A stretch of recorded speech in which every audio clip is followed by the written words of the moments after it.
उन प्राणियों को सत्संग अच्छा नहीं लगता, कुनीन जैसा कड़वा लगता है। और ये सत्संग के वचनों में एक मेडिसिन भी है इन पाप नाशकरण की। इसको न चाहते हुए सत्संग को सुनना चाहिए, चाहे मन तो कितनी बकवाद करे, इसकी तो आदत से, ये तो कहा करा ना ढीठ है ये तो। अब ना चाहते हुए सत्संग सुनाए, जैसे कुनीन खानी आवश्यक है और कुछ दिनों में देखना, क्योंकि परमात्मा की महिमा सुनने और सुनाने से हमारे पाप नष्ट होते हैं। कुछ ऐसे पाप हैं जो वाणी से ही नष्ट होते हैं, इसलिए ज्ञान यज्ञ अति आवश्यक है। पांचों यज्ञ आवश्यक है। एक यज्ञ है धर्म की, एक यज्ञ है धर्म की, और दूसरी यज्ञ है ध्यान, और तीसरी यज्ञ हवन की, चौथी यज्ञ प्रणाम, और पांचवी यज्ञ ये ज्ञान है। एक यज्ञ है धर्म की, यानी यहाँ पर पांचों यज्ञ होती हैं प्रत्येक समागम में। यहाँ क्या होता है कि यहाँ पर पिछली बार जो है 3 क्विंटल यानी 32 पीपे जो है घी के हवन हुए थे, 15 लीटर का एक पीपा, यानी 3 क्विंटल का घी का, देसी घी का हवन हुआ। ये हवन यज्ञ है। अब भी जितने पाठ होते हैं उस हिसाब से, और फिर कुछ ज्योति चढ़ाते हैं भक्तजन अपना हवन कराने के लिए, उनका इकट्ठा भी करते हैं, और वैसे भी लगातार ज्योति चलती रहती है अखंड दिन रात। यहाँ पर ये सामने जो ज्योतियाँ चल रही हैं, जैसे 300 पाठ हो गए तो 1 किलो का 3 दिन में हवन हो जाता है। तीनों दिन अखंड हवन चलेगा। तो ऐसे 300 पाठों की 300 किलो जो है ना घी हम हवन करते हैं, तो 3 क्विंटल घी हवन हो जाता है एक समागम में। 1 महीने में 6 क्विंटल। तो कहना है एक यज्ञ है धर्म की, जहाँ भंडारा चलता है, दिन रात भंडारा अखंड, चाहे रात ना आ जाओ को दुखी सुखी भक्त यहाँ पर पहुँच जाओ मालिक के दरबार में। आधी रात में चाय चाहिए चाय मिलेगी, दूध चाहिए दूध मिलेगा, कोई बीमार शिमार रहता है, और भंडारा भोजन मिलेगा। परमात्मा के बच्चा ने मिलकर ये शेड बना लिया, पंखे ला लिए हैं, बढ़िया मैट बिछाए रखे अपने परमात्मा की प्यारी आत्माओं के लिए, और बैठा कर मालिक अपनी चर्चा सुना रहा अपने बच्चों को।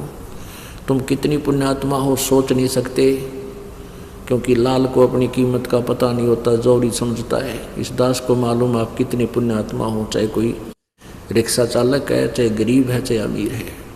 अमीर और गरीब होना अलग बात है, लेकिन भक्ति संस्कार आपके एक जैसे, बहुत अच्छे। तो यहाँ जो एक यज्ञ है धर्म की, यहाँ भंडारा चलता है परमात्मा का। तीनों दिन देसी घी का, हर तरह स्वदेशी घी यानी गाय भैंस के दूध घी से ही यहाँ पर सब प्रसाद बनता है। और दूसरी यज्ञ है ध्यान। आप ये सत्संग सुनते हो, ये मेडिटेशन का भी काम करता है, क्योंकि जब सत्संग सुनते हो तो परमात्मा का चिंतन होता है, प्रभु के बारे में जानकारी होती है, अंदर अंदर एक विशेष कसक पैदा होती है, रह रहकर मालिक का ध्यान ही आता है, परमात्मा ने ये किया, परमात्मा ऐसे थे। तो ये भी ये एक मेडिटेशन, यही मेडिटेशन होता है। जैसे ये हठ योग मेडिटेशन हम नहीं मानते, संत मते में नहीं है। परमात्मा कहते हैं साधो मुझे सो सतगुरु मन भावे, जो सहज समाज बतावे, आँख ना मुंदे कान ना रूंदे, ना अनहद उलझावे। अनहद कहते अंदर कान आँख मीच कर अंदर वाणी सुनो, अनहद नाद सुनो। कहते इनमें जो उड़ जाता है वो मुझे अच्छा नहीं लगता, वो ठीक नहीं है। जो सहज समाध बतावे। सहज समाध कैसे होती है? जैसे हाली बीज धुन और पंथी से बतरावे, और वह में खंड पड़े नहीं, ऐसे ध्यान लगाओ। It is meditation.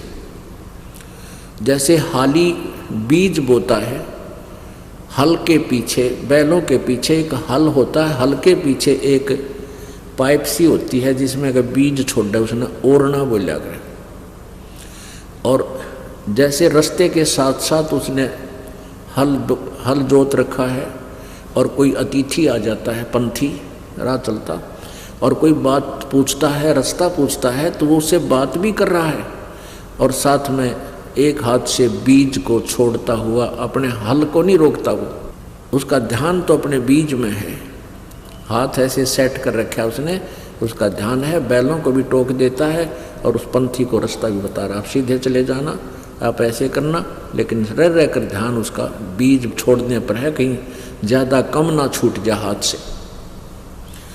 जैसे हाली बीज धुन पंथी से बतलावे, वाम खंड पड़े नहीं ऐसे ध्यान लगावे। जो पति भरता पति से राती आन पुरुष नहीं भावे, बस पी हर में सुरत प्रीतम में ऐसे ध्यान लगावे। This is meditation, it is meditation. ये ध्यान समझ लेना कैसा है हमारा ध्यान। अब जैसे आप वैसे सिमरन करते ही हो, जब आप किसी काम करते हो, कोई भी कार्य करते हो, ऑफिशियल काम में ज़्यादा डिस्टरबेंस मानते हैं, लेकिन ऑफिशियल काम करते करते भी वह कसक मालिक की रह कर अंदर रहनी चाहिए हमारे। अब इस बात को आप समझ जाओगे। एक व्यक्ति ने 50,000 रुपये लोन लिया, लड़की की शादी,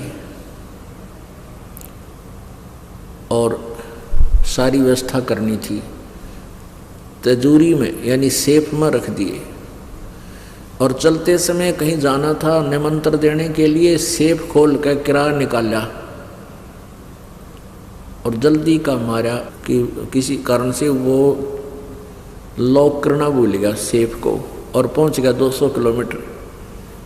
उस पुराने समय की बात है, चल आजकल भी ऐसा ही आता, आजकल तो मोबाइल हो गया, जब फ़ोन कर दे संभालिए चाबी ने, यानी पुराने समय की बात है। तो वो चला गया अपनी रिश्तेदारी में लगभग 200 किलोमीटर। शाम के समय उसको याद आया जब खाना खाने लगा, अकोतरे की चाबी भूलिया मत, और तिजोरी सेफ खुली छोड़ा है। भगवान कोई निकम्मा आदमी ना घुस जा, बच्चे दरवाज़ा खुला छोड़ कर चले जाए, मकान का कोई आना जार पता नहीं, ऊपर से शादी आ गई, और ये मुश्किल से उधार में लोन मिला था और कोई पैसा मिलेगा नहीं, तो उसको कितनी चिंता। अब वो रिश्तेदारों से बात भी कर रहा है, लेकिन तिजोरी से दिमाग नहीं हटता उसका, उस सेफ से, अलमारी से दिमाग एक सेकंड भी उसकी टेंशन हटती नहीं। वो टेंशन समझो, ये टेंशन जो है ये है हमारा मेडिटेशन, ये सहज समाधि है। या अटायत भी ना हटे, जब आपका या कसक लग जाएगी, वो कसक कैसे लगेगी। आगे गए ना बावड़े रहते भी सब जाही, बिन साहेब की बंदगी की तो ठोर ठिकाना नहीं। जैसे मोती ओस का ऐसी तेरी आव, गरीबदास कर बंदगी बहुर ने ऐसा दाव। अब परमात्मा की बारे में जब हमारे हृदय में यह जगह बन जाएगी कि ना तो मनुष्य जीवन बार बार मिलेगा, और मनुष्य जीवन मिल गया तो ज्ञान नहीं मिले कि मनुष्य जीवन चाटाएंगे खाम, वो तो फिर एक पशु जैसा धंधा, तो एक असंख्य बार जन्म हो जाओ मनुष्य का। जैसे मोक्ष नहीं हुआ, परमात्मा प्राप्ति नहीं हुई, तो आपके अंदर एक विशेष कसक बनेगी। और ये कसक जो है, जैसे आप कोई ऑफिशियल काम भी करते हैं तो भगवान की भूल नहीं पड़ सकती, भले ही सिमरन नहीं हो सकता, लेकिन वो चिंतन नहीं छूट सकता। परमात्मा की याद, भगवान ने ऐसा है, वेदों में ऐसा लिखा है। ये रह कर हमने तो एक ऐसा माहौल बनाना है, एक ऐसा रूटीन बनाना अपने दिमाग का कि ये बकवादा तटके भगवान के चरणों में ही लगा रहे। ये मालिक की वाणी याद आने लग जाएंगी जब आप कोई रिटर्न कार्य करते हो। सुखदेव ने 84 भुगती बना पजावे खरवो, तेरी क्या बुनियाद पुरानी तू पेंडा पंथ पकड़वो। कि इस तरह की बातें याद आवेंगी कि सुखदेव जैसे ऋषि भी सत्साधना ना करने से गधा बना कुम्हार के माटी डोई, और परमात्मा कहते तेरी क्या बुनियाद प्राणी, तू पेंडा पंथ पकड़ो। पेड़ा माने पंथ माने वे ऑफ वर्शिप, पूजा की विधि, पूजा का मार्ग, ये अकॉर्डिंग टू द शास्त्र, ये पकड़। तेरी क्या बुनियाद है, तू अटपट करने लग रहा है, अपनी मन मर्जी से साधना कर रहा है। तो कहने का भाव ये है पुण्यात्माओं, परमात्मा की जो वाणी कहते हैं, एक यज्ञ है धर्म की, दूसरी यज्ञ है ध्यान, और तीसरी यज्ञ ये हवन की। अब हवन कैसे करते देखे हमने, ये भट्ट बाड़ा करते, गेर का लकड़ी बड़ा कुंड बना लेते, उसमें गेर का लकड़ चंदन का लकड़ी और स्वाहा स्वाहा लोटे पर गिरे, उनका गुणा घरते पड़े हुए थे, गिरनिये थे। अब उस लकड़ी के द्वारा हवन करने से लकड़ी भी जलती है, लकड़ी से कार्बन डाइऑक्साइड पैरेलल बराबर बनती जा रही है। और हम हवन कैसा करते हैं, एक 100 ग्राम, इसमें मेरे ख्याल में 100 ग्राम रुई नहीं लगी हमारी इन ज्योतिया में, ज्योति जला रखी, और इसमें अब के लगभग 2.5 क्विंटल से भी ज़्यादा हवन होगा। पिछली बार 3 क्विंटल और 30 किलो किया था हवन, तो मुश्किल से 200 ग्राम 150 ग्राम जो है ना रुई लगी होगी, और 3 क्विंटल से भी 30 किलो ऊपर हवन हो गया। और जब लकड़ियाँ तो कर मन 1 क्विंटल गेला लकड़ी जो फूकनी पड़े इनमें, तो वो कार्बन डाइऑक्साइड साथ में। तो परमात्मा ने जो तरीका बता रखा है कि एक ज्योति लगा दो, हवन हो रहा है। हवन घी के प्रज्वलित होने से ही हवन होता है। भगवान की चर्चा कभी करो, किसी समय करो, वो अलग है, वो ज्ञान चर्चा है। तो तीसरी यज्ञ है हवन की, या हवन भी होता। चौथी यज्ञ प्रणाम।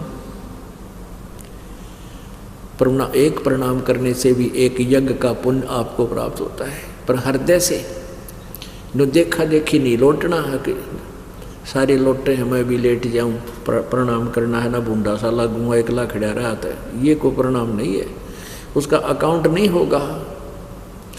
कहते हैं जय गोपाल दंडवत करो, चाहे पैरा पड़ प्रणामे, पर दुआ करो दिल पाक से है, वो असला असल सलाम। जब प्रणाम करो दिल पाक से, पवित्र हृदय से, सच्चे दिल से, अपना परम कर्तव्य जानकर, इस मिट्टी को मिट्टी जानकर, और प्रणाम करो, इससे अभिमान खत्म होगा। अभिमान जीव का सबसे बड़ा शत्रु है। जब तक हमारे अंदर अहंकार है, भगवान निकट नहीं आ सकता। और हमने चाहिए भगवान से किसी प्रकार मिल रहे, हमने तो परमात्मा के लिए कमर कसी है, फिर उसमें अग्रम अग्रम किसा। जो बच्चा मिलिट्री में भर्ती हो गया और वहाँ जाकर वो सारी रिहर्सल करवाते हैं, उससे सारे ऐसे कोनियों के बल भी चलवाते हैं, रस्सों पर भी कुदवाते हैं, ऐसे पकड़ कर भी ऊपर, यानी सारी प्रैक्टिस कराते हैं ताकि मार ना खाओ बालक। कभी आमना सामना होगा जब शत्रु थे, जो हर दाव लगा ले, सब तरह ट्रेंड हो। तो दास भी आपको यहाँ ट्रेंड करना चाहता है कि जब काल के साथ आपका आमना सामना होगा, यानी यहाँ से हम जब चलेंगे तो आप मार ना खा जाओ। अब जब फौज में भर्ती होए गया तो फिर नखरे किसे भाई, सारी क्रिया करनी पड़ेगी, वहाँ अपनी ना चले। तो ऐसे यहाँ भी आपने प्रवेश पाए लिया तो हमने हर तरह से अपने आप को ढालना पड़ेगा जो परमात्मा के नियम हैं, तभी हम सही सिपाही होंगे, तभी हम सही भक्त होंगे। तो पुण्यात्मा, 5वीं यज्ञ है ज्ञान की। अब ये ज्ञान यज्ञ जो आपका चल रहा है, सत्संग रह रह कर सुनाया जाता है, इसका बहुत पुण्य आपको मिलता है। और हमारा कोई सिर में दर्द नहीं, 4-4 घंटे 5-5 घंटे सत्संग करूँ दिन में, और फिर आप जी से साथ साथ आपसे मिलता हूँ, कुशल मंगल पूछता हूँ। तो आपको यहाँ बुलाने का उद्देश्य है कि डॉक्टर को पता होता है कि रोग कटेगा कैसे मरीज का, तो वो हर ट्रीटमेंट समय पर देता रहता है। तभी वो स्वस्थ कर देता है। तो ये ज्ञान यज्ञ है।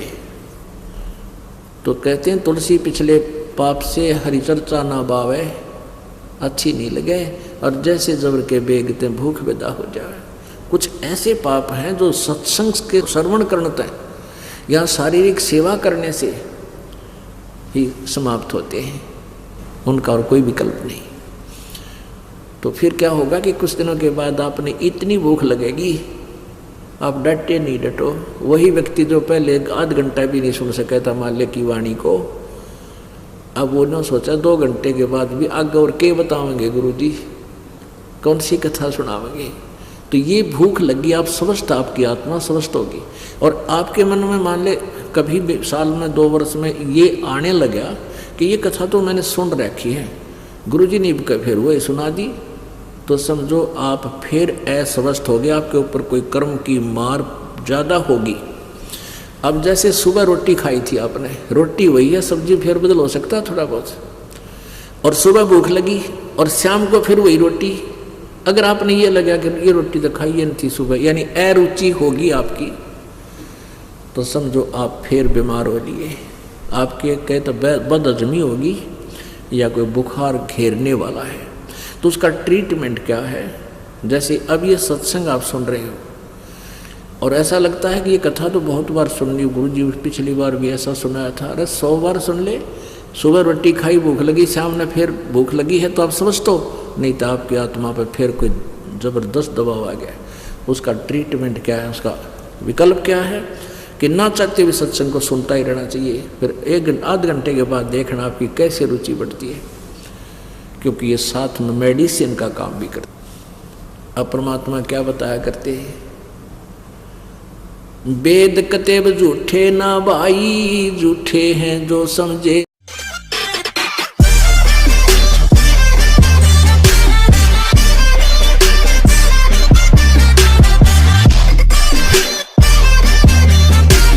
अगर आप ये वीडियो YouTube पर देख रहे हैं तो हमारे चैनल को सब्सक्राइब करें और बेल आइकन को दबाना ना भूलें। अगर आप Facebook पर ये वीडियो देख रहे हैं तो हमारे पेज को